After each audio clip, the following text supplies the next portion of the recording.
GM.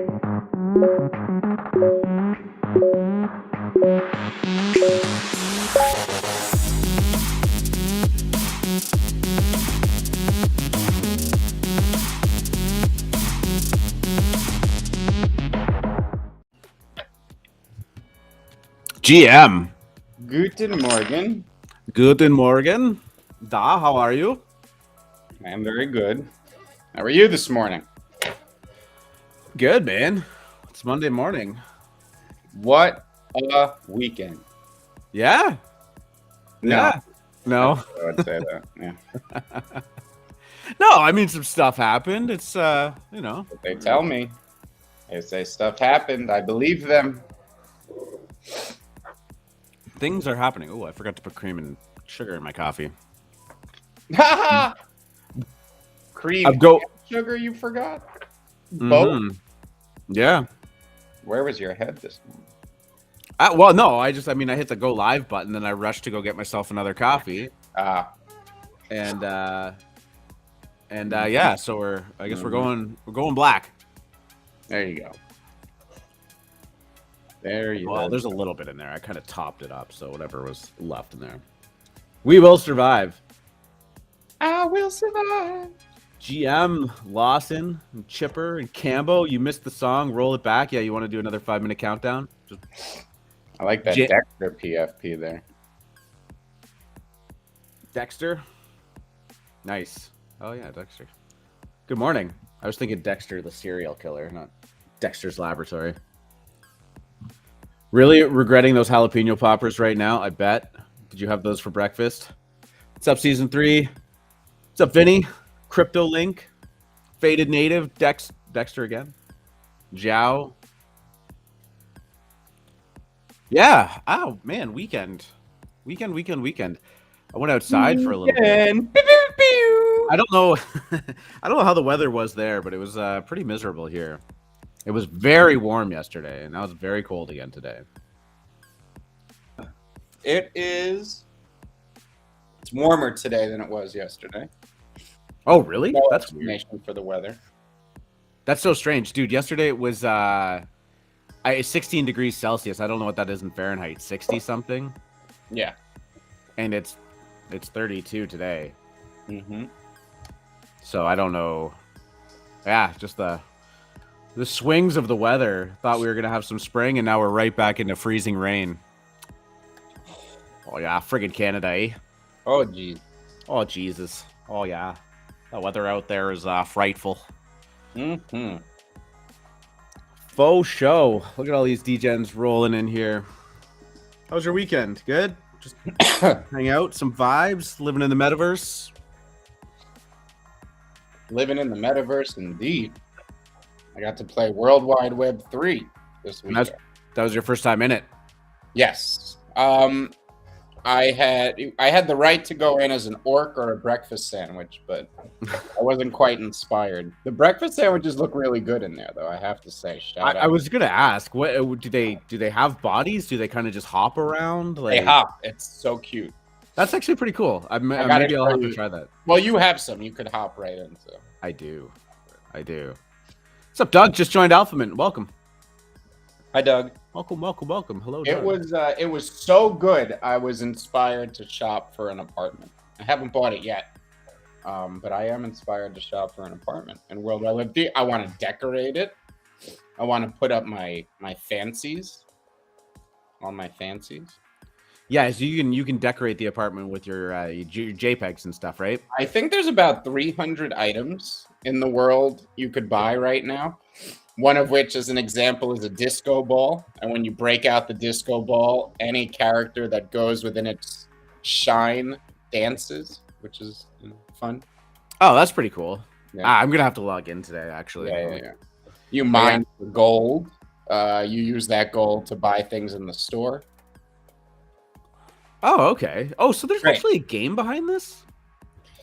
Yeah, it's basically a bunch of mini games within a metaverse.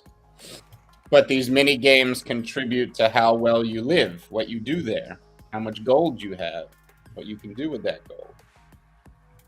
I had no idea. I thought these were just apartments and like you could customize the apartments and invite other people into them and hang out. I didn't actually know there was more to it than this.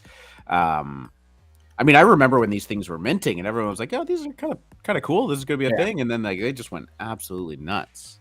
Yeah, they have a working product. It's great. They do. It's nice. What other NFTs can you use to get in there? So you said Ether Orcs, breakfast sandwich, lemons now, obviously. There's a ton of collections and 10 new ones got entered yesterday. So I don't know specifically what they are. There are quite a few collections where they don't have characters. Like they didn't make characters for the game. It just puts your avatar on like a little rocket ship drone thing that floats around the world. Doesn't feel as cool, but kaijus are allowed to, use it that way. Yeah, because I've seen Kongs are in there. Bored Apes. Kongs, Bored Apes are in there. The Bored Apes look scary, I have to admit. Yeah, how did they end up pixelizing those? Like, is it, or do they just look like they normally do? They look like they normally do. These are not metaverse appealing characters. Right. Interesting. Cool. Yeah, it'd be exciting when the when some actual like maybe voice chat in there happens too. Yeah, so you could type right now, but voice chat is not a feature. There's quite a few awesome things that they could add on. I'm sure they'll be upgrading soon. Yeah, just like a little text bubble pops up over you when you text. Oh man, we have come full circle. This is like bringing me back to. I mean, Chipper said Club Penguin. I never played that, but I know it's similar. Some of those original MMO games. Yep. See if anybody even knows what Ultima Online is. We'll see. Cool, man. You want to do the old drum roll? GM DJs, and welcome back. It is Monday morning, March the 7th, and this is the AM show hosted live on YouTube and Twitch. I am R2DJ, and of course, with me every single weekday morning is Free Market Capitalist. Hey now. Yes, we are firmly in the grasp of a bear market, although it does seem to be some sparks here and there. I don't know if this is just the dying light as people try and make things happen, or if we're on the horizon of a turnaround. But for the most part, volume is getting pretty dry in the NFT landscape. But this weekend wasn't devoid of any cooks or any runs. There was definitely a couple projects that ended up doing really well. As I think people's attention is still on NFTs. It's just maybe the money isn't being deployed or entering the ecosystem as much. I don't know if you kind of agree with that, but I mean, there's still an abundance of things to do and to talk about. Yeah, there's volume is dead right now, but there's a bunch of ETH on the sidelines waiting for good things. When volume dies, people are a lot less willing to mint anything, but they're always willing to mint something. It's just that something has to be good. And that's what's going on right now. And good projects, as we learn, are far and few between. So it seems like there is a drought, a bear market, a slow period. That is not what this is. But, keep saying it, keep thinking things are going to zero, keep panic selling the bottom, see how it works out. Yeah, I mean, it's the scarcity right now is in the quality, not in the stable up. Yeah, well, I mean, crypto's doing its thing too, but yeah, I mean, we've definitely seen some projects mint out. Losers Club went down, Chain Scouts went down. Raid Party launched this weekend and did some stuff, kind of had an up and then a down. But you know what? I mean, people are trying to find their way, but you're right. It's the shit that is getting thrown by the wayside. And as everyone tries to figure it out.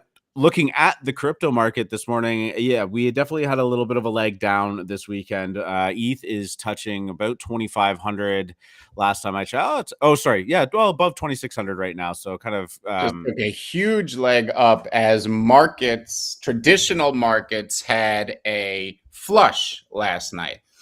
I'm not sure exactly what crypto is going to do here, but I will tell you right now that markets are set up to make people look silly. At least on the S&P 500, there was quite the bear trap last night as people tried to panic sell S&P futures, only to have commodities, which have been the story of the last 2 weeks, start to reverse and go negative. And given that much of the ire related to risk assets right now is the idea of inflation, the idea of rising gas prices, rising commodity prices, Russia moving into the Ukraine, causing an even amplified effect of those things. Well, commodity prices are starting to go down. Risk assets have priced in most of what could happen, given some, with the exception of some black swans and some outliers.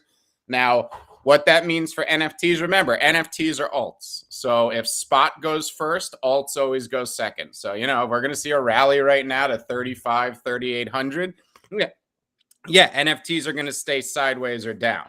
But NFTs are risk assets, ETH is a risk asset, and stocks are a risk asset. And if the first two start going, then NFTs will eventually follow. It is only a temporary effect that they go down when ETH goes up, as people often cite.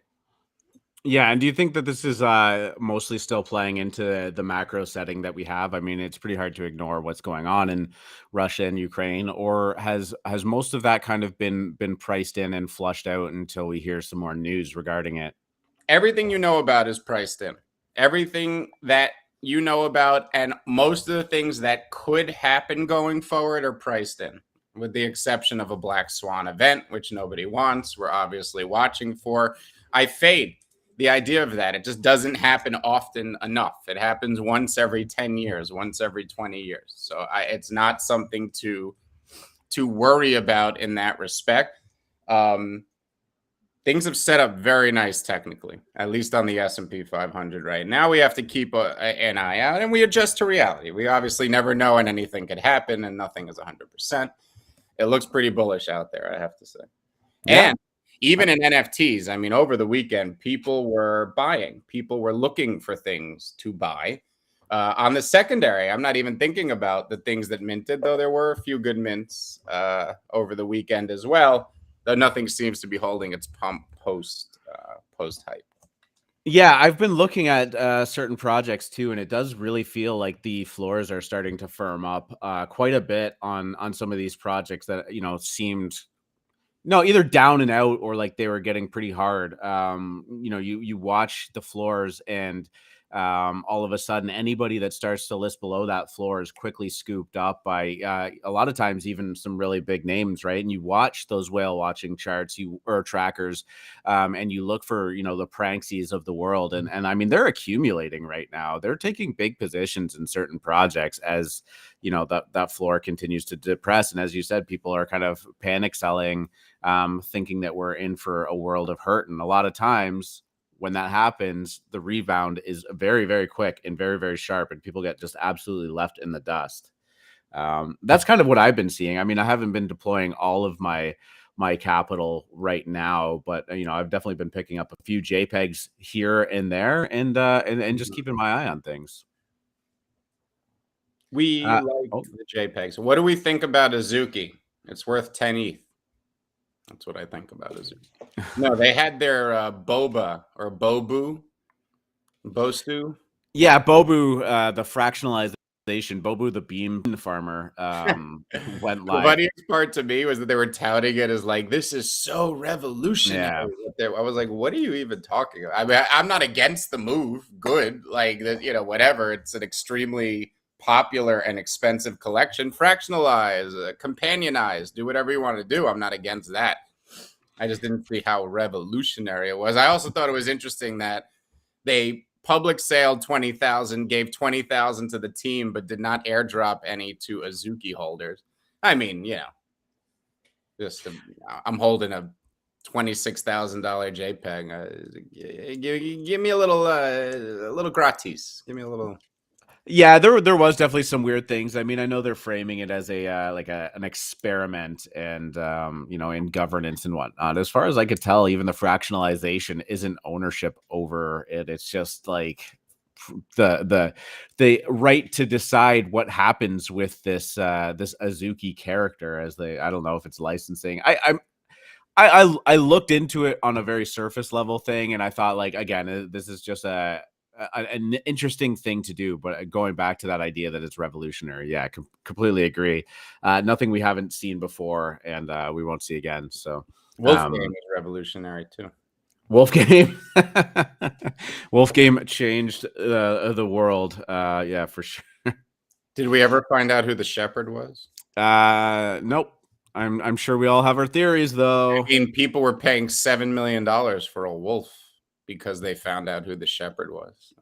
What do you mean $7 million for the wolf? Whatever. I don't know. I thought you meant. I thought they meant there was $1 million on wolves because the shepherd was, Mark Zuckerberg and Elon Musk's love child from a different planet or something. Yeah, no, this is not some big celebrity or personality behind the scenes making a project called Wolf Game. Someone needs to do that mashup. I know you guys are good with the Photoshop. Do Elon Musk and Mark Zuckerberg, put their faces together. I want to see what that looks like. Yeah, I don't know if I have the talent to do that, but So just a couple quick news pieces. Flower Girls is continuing to add on to its list of not only holders but also its collaborations. Dolphin Entertainment to produce TV shows, games, music with Flower Girls Ethereum NFT. I guess the biggest thing about Flower Girls is the list of the holders, as I kind of just mentioned: Gwyneth Paltrow, Eva Longoria, Gary Vee, Snoop Dogg, Brie Larson. That list is pretty long, pretty extensive. It's holding a 0.56 floor right now, and it's actually fared pretty well through this bear market. And it did get up to a 1 ETH floor very, very briefly there a couple weeks ago. But these are under 1 ETH. These are under 1 ETH, yeah. Well, I mean, with the list of people involved in it, yeah, I mean that might be low. I don't know why I thought it was like with World of Women. And shit. No, but I mean they did have a pretty good run just before the volume kind of dropped off on OpenSea, and there were a lot of it had kind of stayed around a very low floor price. Like it had an initial pump on Gary Vee talking the shit out of it. It came down. It was like just over mint price for a while. It kind of hung around there.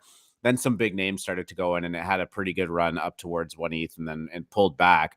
But I mean, Dolphin is a production company that's mostly specific around like children's programming, particularly Nickelodeon shows. So, I mean, at least something to watch. I wouldn't personally be entering this at 0.56, 0.6 ETH.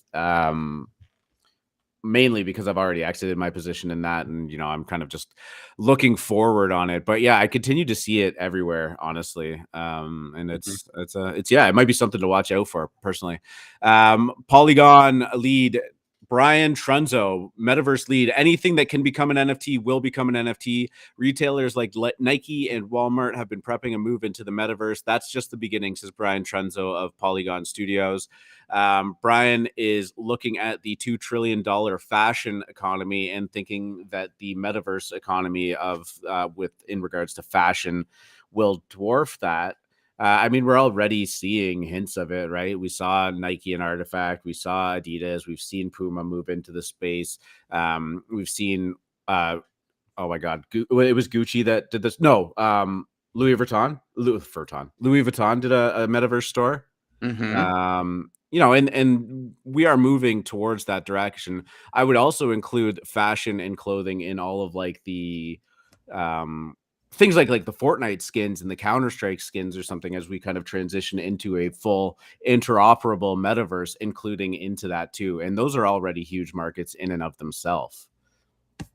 Yeah, definitely. I would agree with that. And I think that, well, I even saw Dots over the weekend asking who makes virtual clothes besides Artifact. And this is going to be huge. I mean, our NFTs are our clothes in the metaverse. When we see in spaces how people switch their NFT to whatever spaces they're in, this idea of fashion is already pervasive. And he's right. I mean, anything that can be an NFT is going to be an NFT. And what we see them as, what we understand as an NFT is going to look so different in 3 years. We're limited by our technology.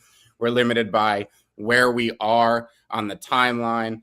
All these things are going to come to fruition. And I think the idea is that NFT, you shouldn't know an NFT is an NFT. In the future, you won't. You're not going to look at something and say that is an NFT. An NFT is going to be the technology behind the digital provenance that you take for granted. So right now, we look at things, we go, that is a NFT, because still so much is not built on the idea of a non-fungible token. One day, anything where we need to prove it will be built on the idea of a non-fungible token. All the limitations we could think of right now will be solved by technology. I know it's not some seamless integration. I know it doesn't solve everything, but that is why I agree with exactly what the Polygon head said here. He's on point. Yeah. And I actually want to go back to a point that you've made a bunch of times too, is that, these existing entities moving into the space, they'll be able to integrate NFTs into what they do. And like you said, you won't even necessarily know it's an NFT. Like if Epic Games were to take Fortnite and put it on the blockchain, and have all of these items that you've accumulated over time become NFTs and be tradable and be, sellable and stuff like that in that marketplace, in that integration, NFTs would be powering the entire thing. Obviously, that's what they're for. But, it wouldn't be in your face. You're an NFT trader. You're trading NFTs. No, you just have these digital assets and now you have verifiable ownership over it. And I love that point, because you're right. In 3 years or in 10 years, like the term NFT will obviously still apply because everything will be NFTs, but it will be more just accepted that it is the digital version of ownership, much like you have stuff in your actual house. Like you don't, you look at the stuff that you have all over. That's my TV. I don't think like that's an asset that, you know what I mean? Like you'll start to take for granted the underlying technology, much like just connecting to the internet these days. It's like the SSL security thing on your computer. It just makes it secure on the back end. You don't know how it works, whatever, it's fine. That's exactly it. We are going to, this technology will underpin things like video games, but they're not going to tell you it's an NFT. Right now, they tell you it's an NFT mainly because it's great marketing. NFT is a buzzword. Being an NFT can get something sold, whether it's good or not. That's the whole point. In the future, products will just sell on whether they're actually good or not, kind of like how it happens today. But because of the part of the cycle we're in, if you just attach the word NFT to something, you can likely sell it out. So this will be different very soon. Yeah, it's pretty fun stuff to actually look forward to when you take a stance where we are right now and just kind of try and see out into the future of, the 3, the 5, the 10 year, the 20 year. Like it becomes obviously harder and harder to predict, but the opportunities become wider and wider as well. And it depends on where you see yourself, right? Because in order to be relevant as that happens, you're going to have to adapt to what you do if you're going to want to stay relevant, right? I mean, you even see it now, how different a market this is than the summer. And who knows how different a market it's going to be in 6 months. We don't know how, but we know it's going to be different. And that is going to be even more so going forward. So it's, if people who do not, I mean, even now you could see bots, they don't have the same efficacy anymore. The same tactics, the ones that are using easy arb aren't there anymore. So you're going to have to adjust how you approach the market. And whatever that adjustment is going to be obsolete in 6 months. And we're going to have to adjust again and again. So. Yeah. I mean, Oh, sorry. Yeah, to wrap this episode, this article up, I would say the only thing about this article is that obviously the person saying it is has some massive skin in the game, and you would hope that somebody that is leading the Polygon metaverse play is feeling bullish like that. But I'm going to be looking for some other big name forward thinkers to be jumping on this train that have less of a skin in the game and more of an outside observation. But I do think that this will be a narrative that continues to play really big in the future. 100. Haunted. Another article that just popped up here, all of the major NFT projects being turned into movies. I clicked this article thinking that there was going to be a gigantic list of them, but this was maybe just some weekend boredom. But yeah, World of Women obviously signed on with Guy Osiri, which, hugely successful agent and representative of traditional world stuff, also now Bored Apes and World of Women. We're looking forward to Reese Witherspoon really kind of taking and running with the World of Women brand as well. But a couple other ones that I didn't realize. Aku, have you ever heard of this one? This is from April of 2021, and I know you were around at that time, but I didn't know if that was something that popped up to you. What is it? I don't know. It's called Mika Johnson's Aku. It's a black boy who dreams of being an astronaut, the first original NFT character optioned for film and TV projects in April 2021, just 2 months after the first Aku NFT dropped. I just didn't know if that was a name. I was not aware of it, no. Yeah, no, I saw that come up and I was like, huh, that's interesting. And then I saw the date that it came out. I was like, okay, that makes sense. But clearly some licensing entities liked the concept of it. Huxley is one that I see mentioned a whole lot too, and I don't know if you've had a chance to look into this. I did a very deep dive, or not. Sorry, I didn't do a very deep dive. I did a very surface level dive, but I've seen people mention it in the DGen Dojo, the Huxley comics, and then I've seen people mention it in the chat as well. Last week, I believe, or late the week before, they put out a really quite a good trailer. It's a very post-apocalyptic, future space kind of setting, and they're working towards physical comics. The NFT has done pretty well. So, you read these things, like the NFT you buy is a comic book. Yeah, so the Huxley comics are a comic book that you could buy on there. It gives you the option to download it. There was one-time usages for each of the NFTs as well, which you can only read it once. No. Like there was a Genesis block thing where you got something special for being the first one to redeem it. Kind of like Cool Pets with Cool Cats, right? Like each cool cat came with one. But yeah, they're producing physical comics and I guess looking forward to a movie too. Marvel producer Arad to turn Huxley Ethereum NFT comics into film.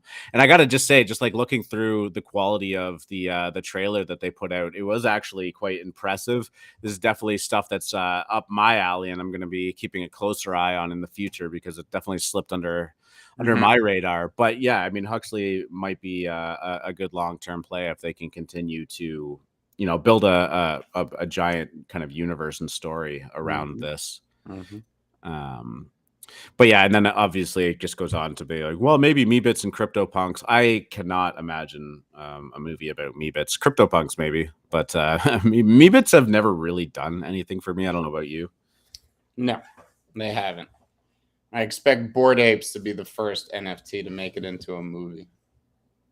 Yeah, you think movie or a TV show or? Yeah, I mean whatever, something out of Hollywood, commercial, movie, TV show. It all plays. I think Bored Apes definitely win that whenever it happens. Yeah, I mean, I don't think I could see actual CryptoPunks, the style translating well into a TV show or a movie. You'd have to watch the entire thing pixelated, and then maybe if you don't or it's live action, it kind of loses some of the charm of the fact that it is pixel art. But well, I think all those things are just about the writing. I think I would watch it. I would watch any movie or TV show with NFTs if the writing was good, but if it's just for putting the images on the screen, it's not worth my time. But I think that they're going to be very smart in how they approach this. Yeah, for sure. And then yeah, so that's about it for the news today. Moving on to some of the stuff that happened over the weekend. Loser Club minted out. The pre-sale mint went a little bit slow, but it was a 24-hour process. I don't know. I personally sometimes think that that's too long, but I get it. They're making it fair and equitable to everybody that managed to get onto that list. So, regardless of all of that, it went down. It minted out. The public sale, whatever was left over for it, was botted. And I mean, like, we're talking seconds for the rest of it to be minted out. The floor of it is sitting at, last I checked, 0.16. So from a 0.08 mint price, not too bad. A nice little 2x. But again, one of those things that I see a lot of people buying, minting, and flipping. I also see a lot of bigger names actually start to load up on this and start to take a pretty big position in it. I minted and bought a couple off secondary. I'm going to hold them at least through reveal and see what happens. But I was digging the art style. I think it's unique. I think Jay Vaughn has a really interesting story. Obviously the whole a whole fishy fam ordeal was big enough, but he seems to be a personality. He's very out there. He's really showing a lot of pride and passion for this project that he has delivered on. And as we kind of move forward in this space, one of the big things that people are looking for is kind of the artist also being the founder and taking a big part in the success of the entire brand. So that's one of the reasons why I think that this could be something. I have no idea how the market responds to this post reveal. We've seen some ups and some downs with some of the other projects, Wonder Pals, Star Catchers, Invisible Friends, like all of that stuff that kind of went down last week. But yeah, what are you thinking about Loser Club? Well, it's everything is suffering from the macro backdrop right now. So I think that these post mint pumps are having a hard time holding. This is fabulous art from a real artist who's, he's more than just an art, like the guy who draws. He is a personality. He is really, really good at speaking. He's a rapper. He draws on Twitch. The guy checks all the boxes. He's put out a fabulous project here. It was botted really hard on the public, sold out instantly, and those bots did dump pretty hard on the floor. It ended up getting down to 0.13 at one point, but all that supply was sopped up. They were very I saw a lot of people aping into a lot of them. I know the reveal is today. I'm looking forward to it. Shout out to the whole team over there. Really, again, things are going to suffer from the macro backdrop right now. But as far as a long-term play, the team here is on point. The roadmap is the artist. And in that respect, you couldn't have a better roadmap. So. Yeah, I look at through the team too. Definitely recognize Kylie DeGenner as a very in the Web3 and present prominent person.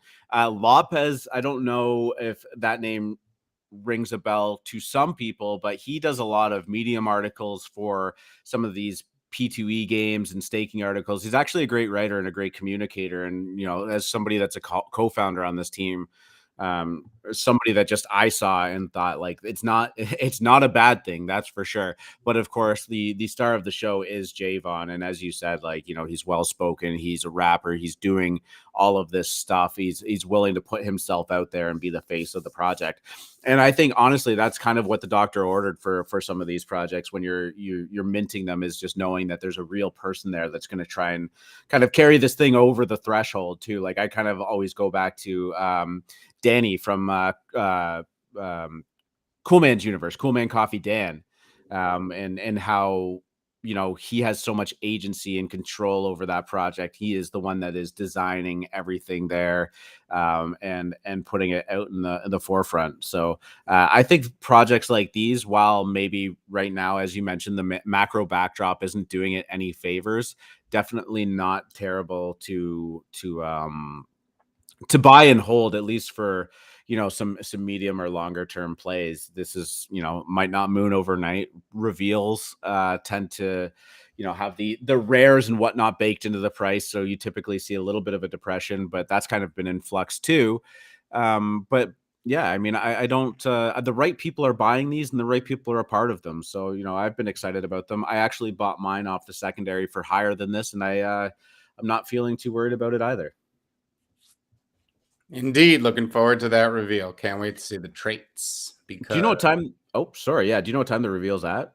I don't, but I know that they have some weed traits, which I am pro. Very up on. Yeah, another thing that kind of we talked about on Friday was CyberBrokers. That was going down.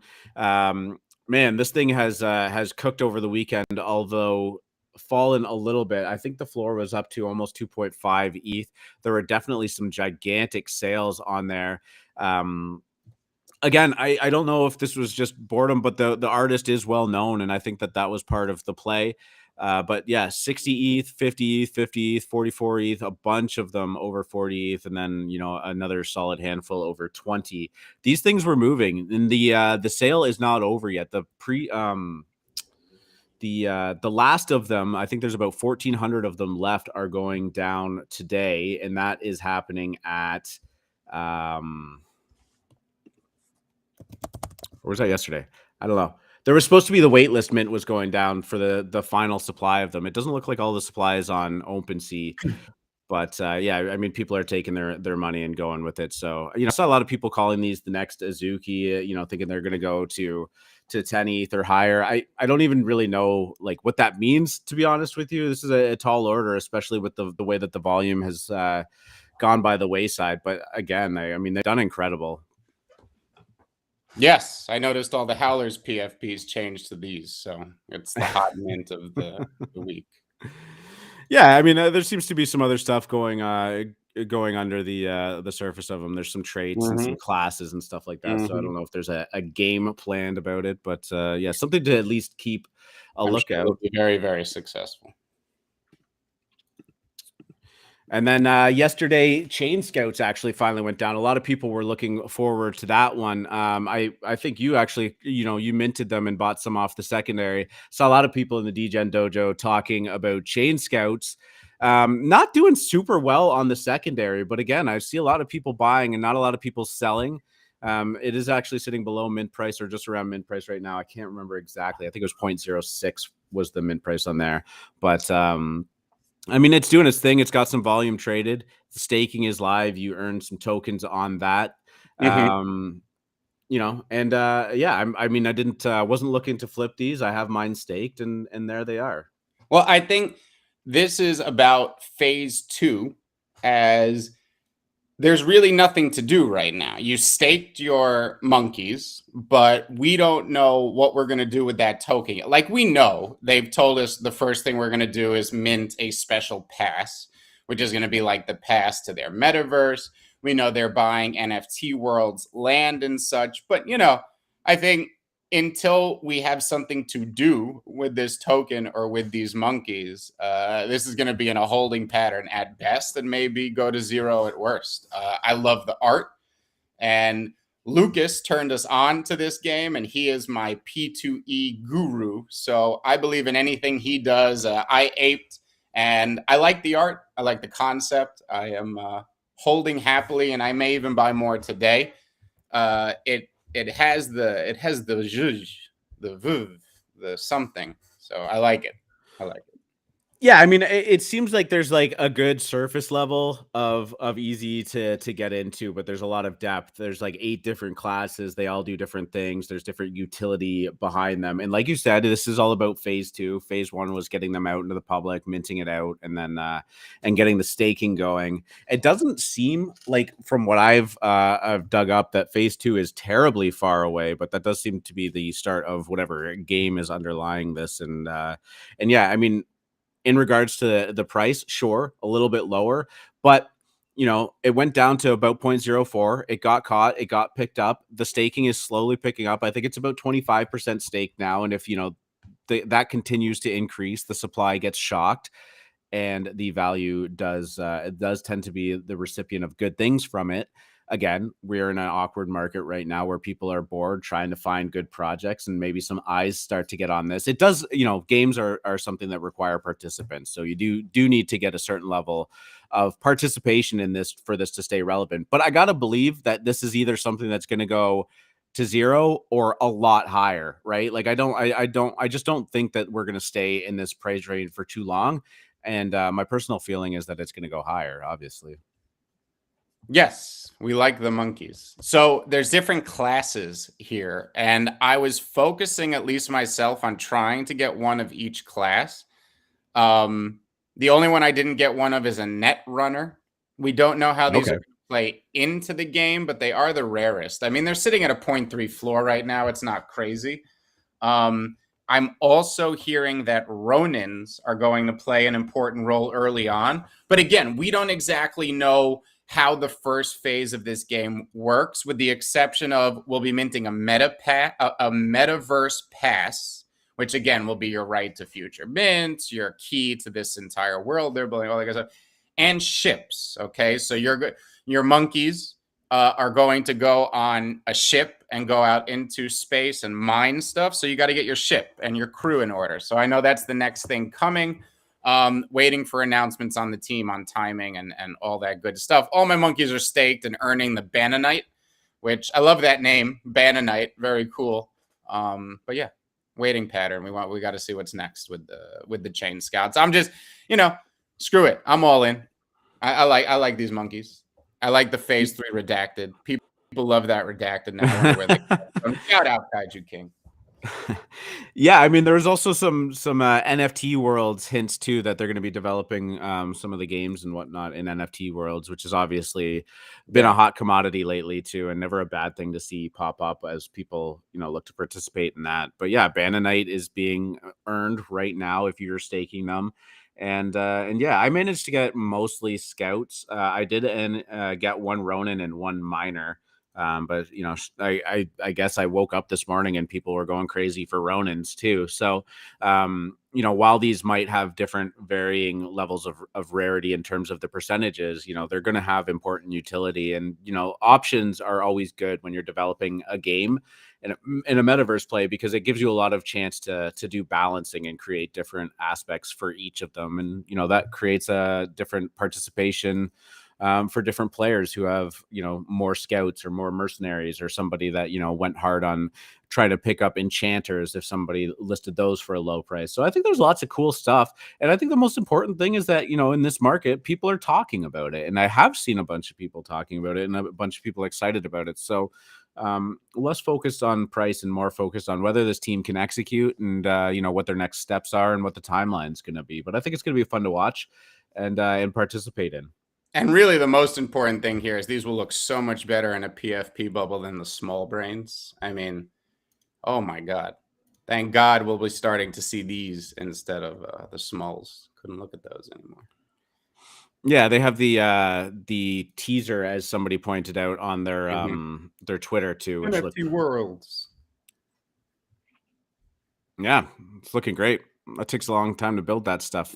Yeah, it does. I mean, I can't get into teasers. I guess we all know what it's a good teaser. I believe in this project based on talking to the team, being in that. I'll mention some other things here. One, they are very focused on their alpha room. They have a professional alpha caller in there. It's very organized. It's already one of the good alpha rooms in NFTs, and they have their own private node. So they have their own RPC. If you are a Chain Scout holder, you may link to their private node, which means no gas fees if your transaction fails, which means faster transaction clearings on public sales, and all the good stuff that a private node offers you. So, yeah. Yeah, it really does feel like all of the right things are happening with this project, and I agree with you. Sometimes these teaser videos are not worth their weight in gold. We saw we saw that with Pixelmon, the teasers and the videos and all of that looked absolutely top tier, and then we all know what came out of that project. So a great grain of salt is important for sure. We like the salt. We like the salt. Salt, yeah, a little bit of salt's good. Brings out the flavor. Raid Party, we mentioned too. We were talking about that a lot in the pre-show. The game is finally launched. One of the big effects that happened with the launch of the game that I mean, maybe some people saw coming, I'm kind of kicking myself for not, was the fighters just taking an absolute run towards 1 ETH and above. In hindsight, kind of making sense, honestly, because the heroes are the gateway into the game. You have to have a hero to kind of command and lead your party, but heroes have between 4 and 6 slots to build your party out, and those slots are, of course, for fighters. People start playing the game, and oh my god, fighters become in demand.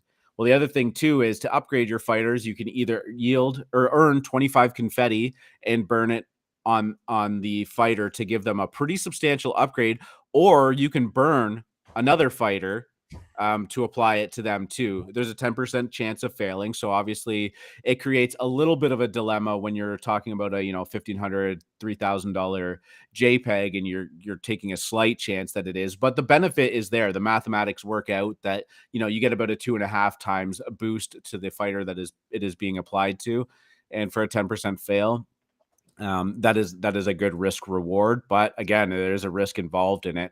But fighters absolutely took off as people either started burning them or trying to build out their entire ecosystem. Fighters actually did even flip heroes for a little bit.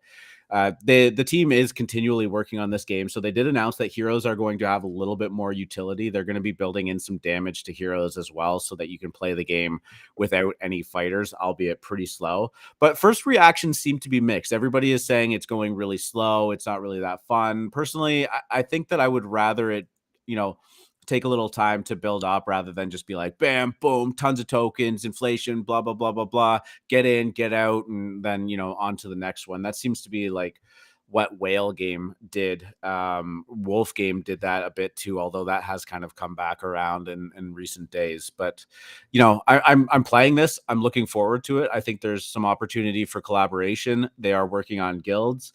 I think the big black mark on this right now is that we are still waiting for those other fighters to be airdropped or claimed in regards to the auction that they had.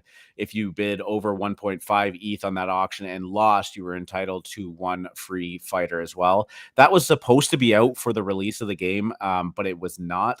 So there is looking like there's going to, still going to be a big influx of supply on fighters. Now, whether people stake them and play with them, burn them, or just list them and try and get some free ETH, have no idea. But that is still to come. I know you minted and staked some of your raid party, your hero and your fighters. How have you been enjoying it so far? I love it. I have my 4 fighters fighting the satyr right now, which is a furry, scary monster. I've earned almost 15 confetti in a couple days. I love the UI. I like the game theory here. So I'm enjoying playing it. I definitely bought another fighter to fill up my fighter's capacity. Looking forward to the airdropped one. I will be immediately burning my lowest damage modified fighter and minting, and enhancing my highest one. And I will do that twice, and it will reduce me down to 2. And then I will, after that, try to mint. In other words, build my confetti up to 100, because right now it's 100 to mint a new fighter. So then I'll start to add fighters back in. I also think they will flip everything on its head eventually, and heroes will become very valuable again. I think if you were taking a long-term view right now, you'd be buying heroes down here and have excess heroes, because the moment they do flip those dynamics around again, I think heroes are going to moon pretty hard. So fighters were the play back before the game started, as the dynamics were not understood by the market, it seemed, and there was a great price. Now, I think heroes, especially if you're looking out a few weeks or a little longer, would be the play here. I'm just loving this game. It's a little more risk protocol than game right now. I believe that's going to change as it develops. But still, I love the UI. I love the characters in it. I think something that got lost was how good the characters were just because it was a delayed launch and there was all this FUD around it and all that. I really like the characters. I like the UI. Definitely more risk protocol now than anything. But you know what? I always have it open on my computer and I just like looking at it. So yeah, same. But you know. I just watch it and I know that like I'm not watching that confetti number just like rack up super quickly. But you know, it's been fun to see the different monsters that they put out there. You know, you're gonna scale up. As we mentioned, 25 confetti to upgrade a hero. Confetti actually went on quite the run once the liquidity pool was put up. It has since cooled off. I think you know, cooled off. It's crashed. Cooled off. Well, I mean, you look at most of these charts on these projects, they always start off with like these like big spikes up, and I'm not even just talking about when that liquidity pool is just going nuts. But they definitely pull back. Like Zug was, what was the peak of Zug like when it was first released? It was quite a bit, wasn't it? Zug, I mean, it is related to the price of the underlying asset. So when when Ether Orcs were 0.4, Zug was 40 to 60 cents on the regular. And when Ether Orcs started to become popular, it went much higher. Now, originally Zug was $4,000 per Zug. So it started out much higher. You would expect with these games that the token is going to be its highest in the beginning. Is it different here because of how they launched, the delays, and everything surrounding it? Maybe. I certainly would have preferred the token to be higher here in the early stages of the game. It will completely crash and kill the game if the token doesn't get off the mat. We saw it with Critters, and it's not that it will die or go away, but it will be a very long sludge to get back to where it should be if this is going to be a hot game. All the right people are playing it. Top of the leaderboard right now is Andrew Wang, Pranksy, and Otto Suwin. They're all in the top 20 or top 30 players here. So it's obviously the right people playing right now. Certainly feels very bullish to me. I just like it.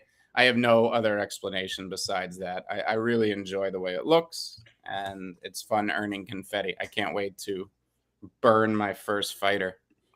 Yeah, when I'm looking at this and I'm trying to dig deep into it, there seems to be a bunch of different options. You know, with Wolf Game, it was just claim and take your 20% cut and this and that, or your NFT gets stolen when you mint and stuff like that. Like it's definitely some of those elements here. As you mentioned, there's a risk protocol element of it, but there definitely seems to be a bunch of different avenues too. Like you're not obligated to burn that fighter to upgrade. And yeah, maybe the confetti earning is slow, especially if your DPS is low, but you can grind it out and upgrade, right? You can earn that confetti. Maybe it takes you a week, maybe it takes you a couple of days, but you will see a big boost to your earning at that point. Your confetti will accumulate a little bit faster, and then you'll be able to do it again, this time a little bit sooner. And I'm okay. I'm comfortable with the idea that this is a little bit slower paced, but you know, you're looking in the UI, you see that there's going to be relics, you see there's going to be items, you see there's going to be guilds coming into play.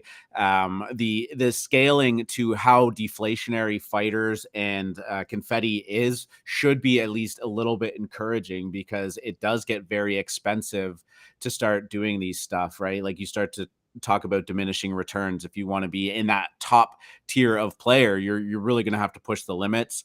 It does become more riskier in the future to do so. But yeah, the confetti token was hanging around 95 to 100 $20 at some point. Overnight, it did take quite the dump, as I think some people were just like, I've been waiting for this for a month. Maybe it's not what I thought. Maybe I just don't have the time to. Maybe I need some extra liquidity. Now's the time to sell. And yeah, it did go down substantially, sitting at about $26 right now. But from a passive income regard, even if you're earning 4 confetti a day, 5, 10, it's still not nothing. I agree with you. I would like to see this get off the mat again, especially because we're talking such low numbers. $26 a token seems great. $100 seems like, a great number for a token. But again, you're not earning a shitload of these. These aren't like giant numbers that are just flying in when you saw with things like Wolf Game and the Wool, or Whale Game with their krill, where you were earning tens of thousands, hundreds of thousands of tokens. The scale is just a little bit different here. Yeah, I mean, it's not, and this is largely because it's not even a functioning liquidity pool right now. There's like no volume. There's no liquidity in it. Yeah. And I don't know. Ideally, Pranksy is saving a lot of his confetti so he could put $1 million into this liquidity pool, because that would be what worked for Wizards and Dragons and Wolf Game. So. Yeah, he did. Oh, yeah. Wizards and Dragons was a great example of that, too. And I mean, Pranksy, he's pretty mindful of the fact that he's not rugging the liquidity pool when he just, wants to be done with it, too. Right. So he's not the worst person in the world to be contributing large swaths of liquidity to it. Right. Flurlify is saying you'll need to burn 20 fighters to get a hero. Heroes will be the longer term play. Yeah, exactly. I mean, we were just talking about that. I think you brought that up first, but yeah, for sure. To be able to get to a hero and put more of them on the market, or maybe even start a secondary team or something. Yeah, it's going to be very, very expensive to get these going. It's hard to know where these are going to kind of meet in the middle. Is it going to be fighters will be worth a lot less? Is it going to be like heroes just go through the roof? Again, as we kind of talked about with Chain Scout, it definitely involves participation too. How many people are talking about it? Are people playing it? Are the right people playing it? And does that get people excited about trying to move into this space? But I wholeheartedly agree. I mean, heroes are at 0.7 right now. And if you have the liquidity for that to be a play, or you want to start a second wallet, or even get into the game, now seems like a fantastic time to do it. Well, what they could easily do is change how many heroes you need for a party. Right. So at some point down the line, I would expect them to change the requirements for heroes to all of a sudden switch and turn that because right now 20 fighters for one hero makes no sense. You can buy a hero off the market for a 20th of that price. It would make nobody out there is going to burn 20 fighters right now for a hero. They have to incentivize that at some point. The easiest way would be increasing how many heroes you need for fighters. And I'm sure there's other ways too, because like R2 said, we don't know how the other items are going to factor into the game. You could see there's more slots for more stuff when you look at your menu and backpack and all that type of stuff. So. Yeah, and the other thing is like the scaling to upgrade your fighters and your heroes does increase too. So going from level 1 to level 2 is 25. Going to level 2 to level 3 is a substantial amount more, and so on and so forth, right? So it does really start to kind of take off in that regard too. So eventually that burning 20 fighters to get a hero likely will be a proper play. And that's the point. Yeah. They've already broadcast to you exactly what's going to happen here. They're telling you that, right? Just like before the game started, they were like telling you that fighters are going to be very valuable. And for some reason, people didn't figure it out or listen. They're right now telling you heroes are going to be very valuable. And we can speculate on how, but they're literally telling you like, hey, they're definitely going to be, you're going to need 20 of these things right now that you think are really valuable to make one. Hello. So yeah, if you're taking a longer term view, I think you ape some heroes here, because that price, that 1-to-1 cannot last. It's going to change. Wholeheartedly agree. Yeah, I mean, say what you want about the team. There's, a lot of speculation. I could tell you from firsthand and from reading their white paper, this game was designed with a long-term approach in mind. It wasn't meant to just be like, boom, in your face, here you go, take it or leave it. It is what it is, right? Like this is building up. I'm not ready to call anything the next Ether Orcs. Ether Orcs has a wonderful stranglehold on just that kind of OG and the pinnacle of success for P2E gaming. And when I say P2E gaming, I mean like gaming. It's not just like putting it in, earn tokens, do something with the token, right?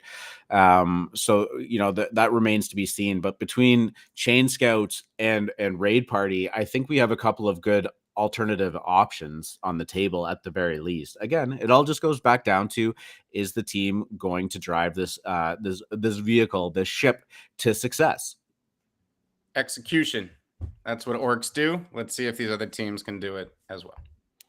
Yeah, I mean, not a bad time to segue into Ether Orcs. I know there's was the last Shaman has been minted now. The last Ogre. Ogre, yeah. Ogres, the 3000th Ogre has been minted. We will be getting Rogues this week. Now, Rogues are the next ally in the series here. There are 3,000 allies for each kind. So the Rogues are an elite member of the Dark Elf Legions, hailing from the Dark Forests of Valhalla.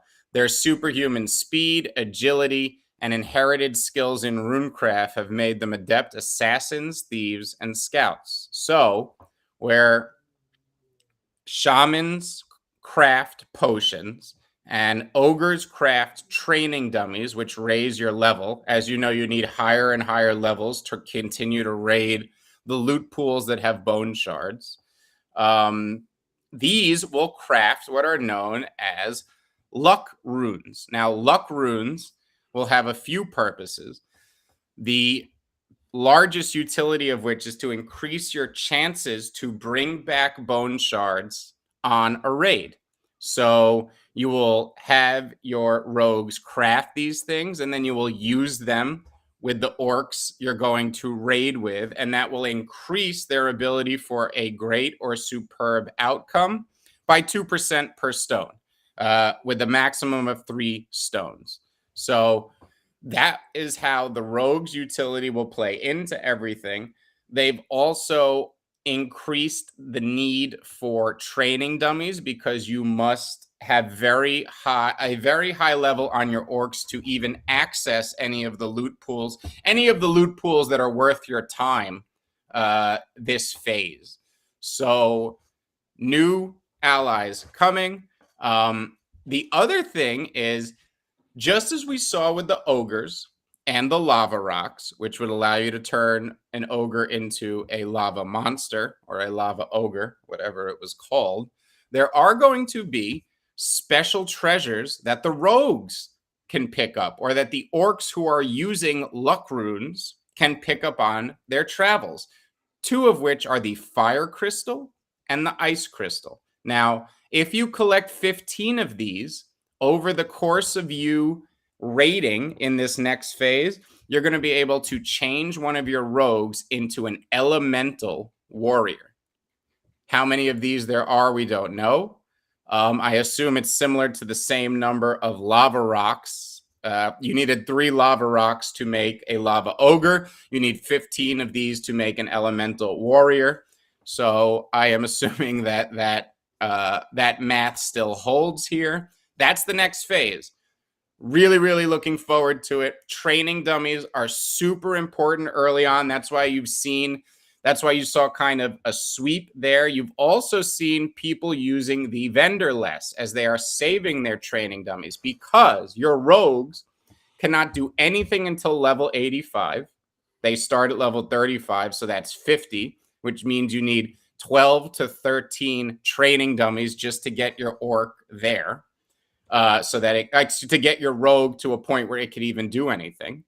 And you have to get your raiding orcs, ogres, and shamans up to level 260 to do anything in the high EV loot pools here. So training dummies are going to be very in demand early. Rogues are going to be crafting these luck runes. That is the next phase of Ether Orcs. Super pumped. Yeah, one of the things that I love about Ether Orcs, and again, I have never played this game, but I love hearing about it and I love talking about it, and I love the excitement that it brings, just because traditionally I am a gamer, I always have been, and seeing these things kind of evolve in real time on chain, or on, I guess, on Polygon now and whatnot, which is still on chain. Happen in the excitement, because here's the thing, like, I know that you don't come from a gaming background, you didn't grow up playing video games, and that's perfectly okay, but to hear thank you. What's that? No, you said it was perfectly okay. no, I mean, be like, I was what's wrong with you? No, but like, to hear you excited about this, because it is marrying a concept that you love with a concept that's a little bit foreign to you, and obviously those things actually do very well together, right? So you've been in NFTs for a long time. You've always been forward thinking and forward looking in regards to what's going to happen with NFTs. To see your excitement about something like Ether Orcs and something like Raid Party is very encouraging too, because it really just kind of signifies the ability to pull people into it and want to participate in it. And I think that's amazing. Looking at Ether Orcs, their roadmap management is actually really quite impeccable as well, right? They're very good at communicating where they've come from, where they're going, active raids, one-on-one PvP coming up. Like, that's all very exciting. Now people have the ability to kind of interact with each other in a player versus player setting. And then, dungeon crawls coming up, being able to party up and battle monsters together, and some more interactive gameplay, right? So, I mean, I think that they have such a good track record on executing of everything that they've said, that, like, I get excited talking about Ether Orcs, because I really do just think they have the chops to pull everything that they say off, and they haven't made any absolutely ludicrous promises.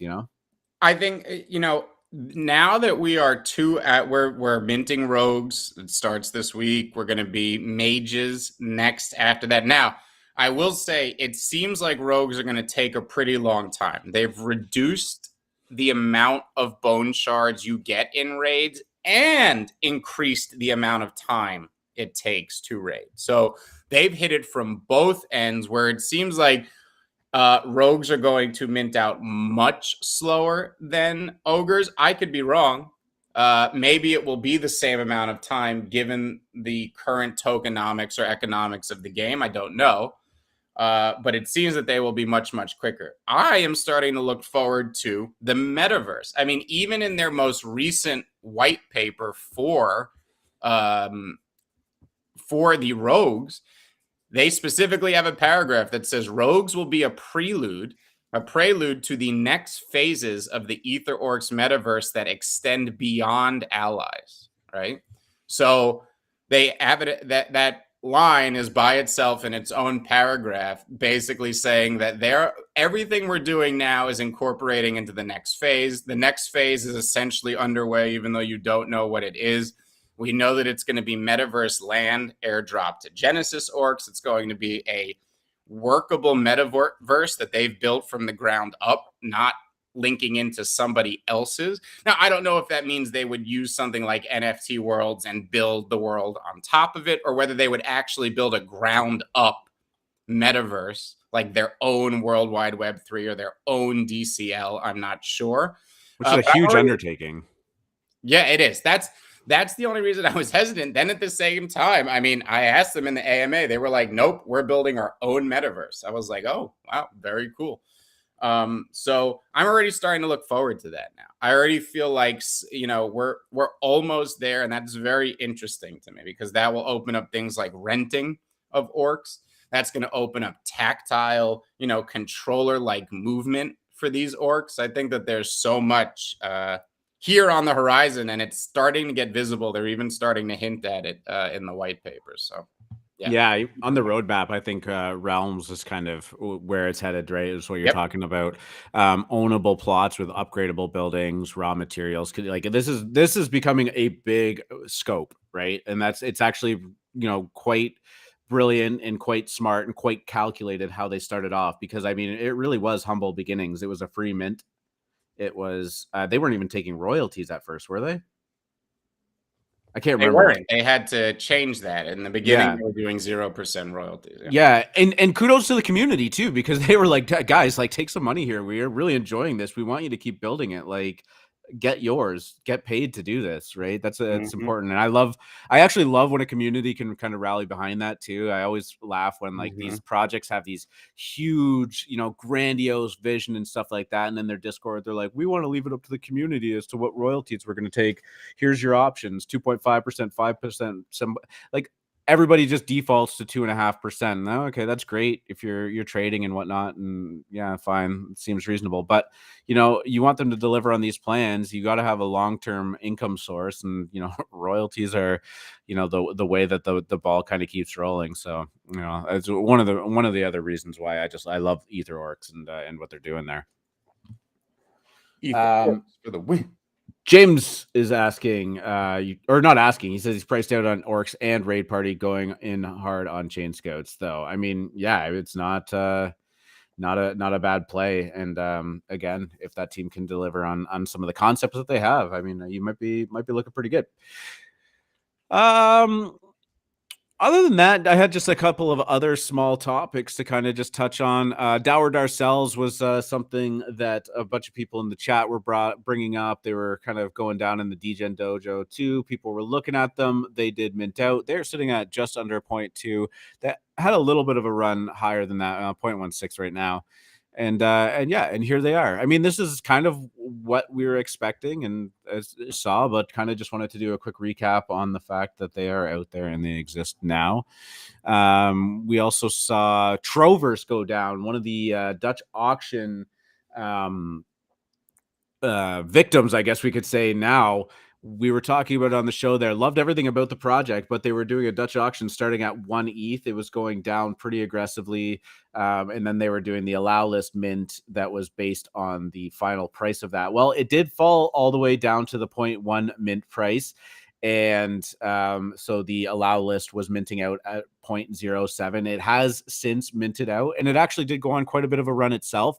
It went, from the 0.1 price to 0.4, cooled off a little bit to 0.3. But, again, my biggest thing about all of this is that I'm happy that the market kind of quietly rejected this Dutch auction. The project minted out. It minted out at the lowest tier, and I at the end of the day, I am fine with this. But I was, kudos to you, NFT market, for finally getting there on some of these Dutch auctions that didn't need to be going down. It's going down. And then finally, Mavia. Did you see the Mavia land? Flying. Yeah, went absolutely crazy this weekend as well. Getting a lot of Clash of Clan vibes from this project. But yeah, it was up over 1 ETH very briefly there. But one of the talks of the town, the volume's been fantastic on it. 1,500 ETH traded in there.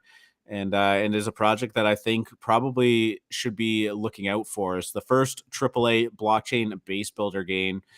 Command your army to victory, build your base, grow your army, and earn Ruby by conquering enemy bases throughout Mavia. Yeah, definitely getting a lot of Clash of Clan vibes. But you know what? I think plays like that translate very well into this. Everything I see on this website looks pretty good. Again, we're talking about some sneak peeks here, so they still have to deliver on it and whatnot. But snack packs. But yeah, I mean, I don't know where this ends up going, if the timeline is going to be there to kind of keep the momentum going, but definitely one to keep a lookout for. Indeed. Whitelist mint for Troverse was 0.07. What a bargain. Yeah, I mean, that was great if you were on it. And I mean, again, just going back to that, James, fortunately, the Dutch auction minted out at the lowest level. So I'm happy for the people that were whitelisted for that, because if you had to pay 0.7 for it, it might have been a bit of a tough pill to swallow. I'm gonna turn the music on. Free market. What's going on with you today? What do you got going on? NFTs. They're just great. doing some JPEGs. Yes, doing the JPEGs. Whiskers starting to heat up a little bit. Everyone's talking about Whiskers. That would be Rico's Film is the creator, and it is starting to get popular. I hear people talking about it everywhere. There was a little controversy about the project. He faced it, and people seem to be speaking about the project now. Very popular. Everyone's talking about it. It feels like it's coming up soon. Fat choice. Very excited for that project as well, starting to heat up. Yeah, there's a few things out there that I'm watching. Well, what went down with Whiskers? Because I've seen people talking about it. I was in the Discord. I'm gonna have to try and find a link there because I was like purging this weekend. All of the old Discord. You purged that Discord? Oh, no, I'm still in it. Good. No, I was worried that I did. But again, the list is still long. You were about to yell at me. Ooh, yeah, that would have been some wealth. Yeah, there's a lot. No, I'm still in it. I just saw it. Okay, good. Yeah, a lot of heat around this project. People love it. It was just controversy about some tweets that the creator had put out in his past that were not good. These were bad tweets. He should not have done them. So. Okay. Oh, so we're talking about a history brought back up, but seems to recover. He handled it with grace. He just put out a thing about it, and it seems to have recovered so far. They were not nice. They weren't.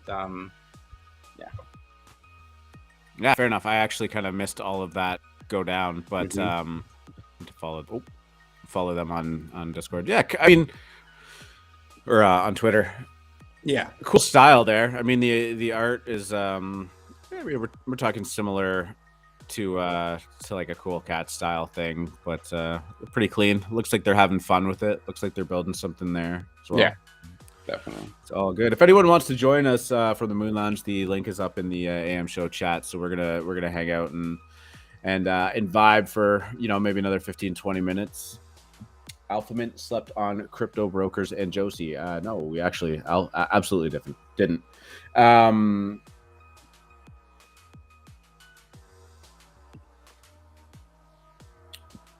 Darcel's rumor connection to Hype Beast. Does that mean possible cook? I don't know why would Dower Darcel's and Hype Beast be together? They don't seem like a very Hype Beast. Wait, no. Well, Hype Beast, the actual magazine, right? Or whatever. Yeah. I know, like the Instagram, the not huge Hate Instagram Beast. page. Sometimes I get confused as to what people mean. Why not? Yeah, because it's. I heard that Dower Darcel's was leaning towards fashion or whatever, so it makes sense to me. Yeah, it does. Yeah, make that connection. Yeah, no, I think that these look good. I just been trying to figure out what's there. Maybe a connection to Hype Beast is good. I mean, that's a huge Instagram account, huge website. There's a waifu project called Karudi that is that's loading today. So, I mean, that's minting today. So that's going to be an interesting one. I'm curious to see how well it does. I've actually seen some people talking about it, and I always hate the idea of, something's part of a meta, so it can't do well. If the project's good, I think it can do well, whether the quote-unquote meta is in style or not. So we will see. Yes, the title of the stream does say Crypto Brokers and not CyberBrokers. That was obviously a typo. My bad. God. Kaiju, cool. Do we get any news on, I guess Cool Pets is just kind of tabled indefinitely. Kind of been keeping an eye on that. Yes.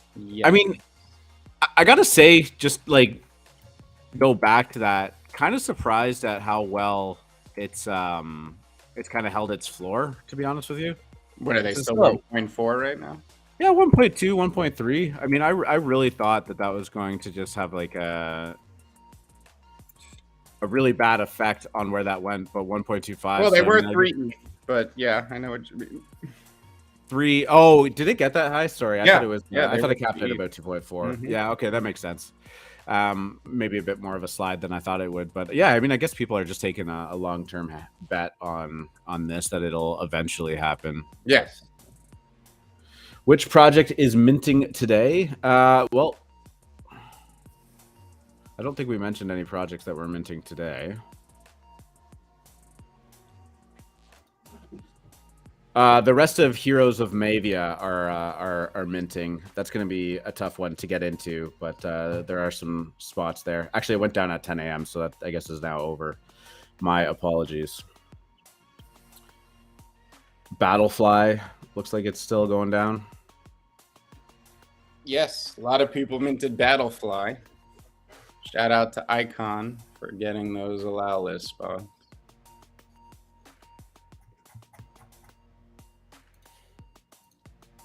His apologies. Yes, my apologies.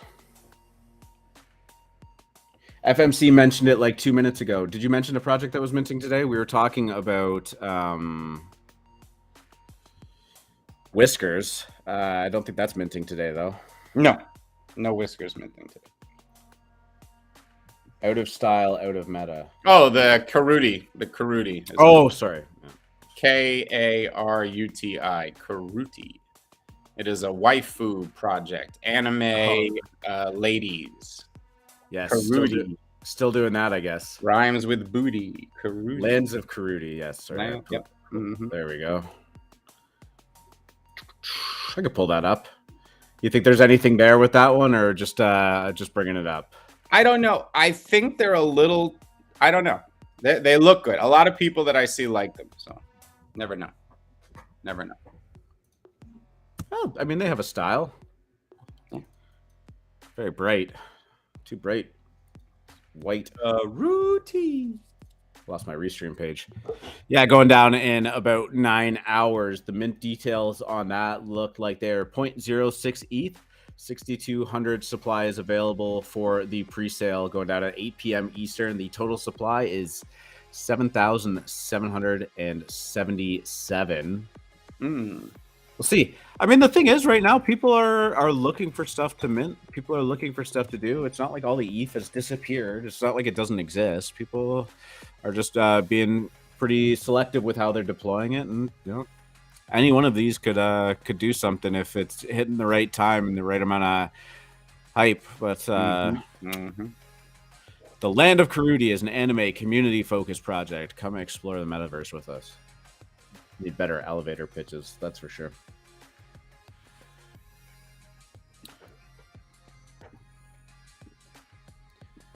JP Sanchez is saying FMC will be in New York City for the weekend, doing a ballerina audition. Nice. Well, good luck with that. Very cool. We got to get to the New York City sometime soon. Yes, it is nice. Maybe once it gets a little bit warmer. All right, man. Dope. So you got what? The lemon squeeze coming up at 12 for you? Yes, 12 noon Eastern, 9 a.m. Pacific Standard. Lemon squeeze. We're going to squeeze some lemons. What are you guys focusing on today? You got a subject all lined up there? We don't. No, just vibing. Just vibes. Morning squeeze. Hanging out in the metaverse. Worldwide Web 3. Yes, indubitably. Nice. All right, guys. Well, I think we could probably just wrap that up there. An hour and a half feels more than enough in this market. It's good to hang out with you guys, talk about some NFTs, get back on the stage Monday morning. For anybody that tuned in late, this is obviously going to be recorded. If you want to go check it out, we talked about Loser Club, we talked a lot about Chain Scouts, we talked a lot about Raid Party going down, some very exciting stuff there. Free Market broke down Orcs very well. If you're thinking about that project or looking forward to the next leg of it, a really good rundown there for you all. At the beginning of the show, we talked about some news, talked about the macro backdrop, talked about anything that can be NFTs will be NFTs. Talked about some of the projects going to Hollywood. A little bit of Huxley talk in there too. Very exciting project that I'm loving the vibes of. So yeah, thank you everybody for joining us on this lovely Monday morning. We will do it again tomorrow at 9:30 a.m. Eastern time. As always, free market. You want to get us out of here? Good luck at the tables, DJ. Peace.